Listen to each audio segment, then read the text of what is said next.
Commençons par une excuse. Je suis née dans un petit village et j'y ai vécu jusqu'à l'âge de 18 ans.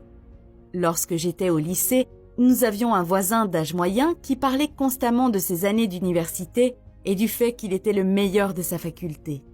Il expliquait combien il était difficile d'étudier à l'époque soviétique et comment il avait passé ses années d'études sans recevoir de soutien financier de sa famille. Il a également parlé avec beaucoup de fierté de ses amis qui occupaient maintenant des postes élevés à Moscou. Un jour, j'ai demandé à cet homme comment il avait pu se retrouver dans un village à un poste aussi mal payé alors qu'il avait si bien réussi à l'université. Il est resté silencieux pendant quelques secondes, puis a répondu que son rêve était d'aller à Moscou, mais qu'il s'était marié et avait eu des enfants, ce qui explique qu'il n'ait pas pu réussir comme ses amis.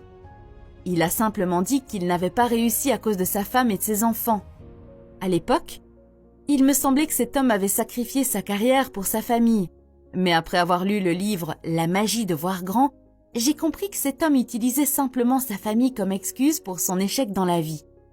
L'auteur dit que plus une personne réussit, moins elle trouve d'excuses. Ce sont toujours les gens qui n'arrivent à rien dans la vie qui ont des excuses pour expliquer pourquoi ils ne peuvent pas, pourquoi ils ne veulent pas et pourquoi ils ne sont pas. Vous obtiendrez peut-être un peu de sympathie de la part de vos amis, mais vous ne serez pas respecté si vous êtes un râleur chronique. Les pensées, positives ou négatives, se renforcent lorsqu'elles sont fertilisées par une répétition constante.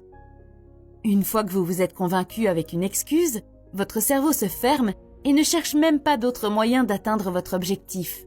L'une des excuses les plus courantes est de penser que vous n'êtes pas assez intelligent ou que vous n'êtes pas assez éduqué. Celle-ci est très courante.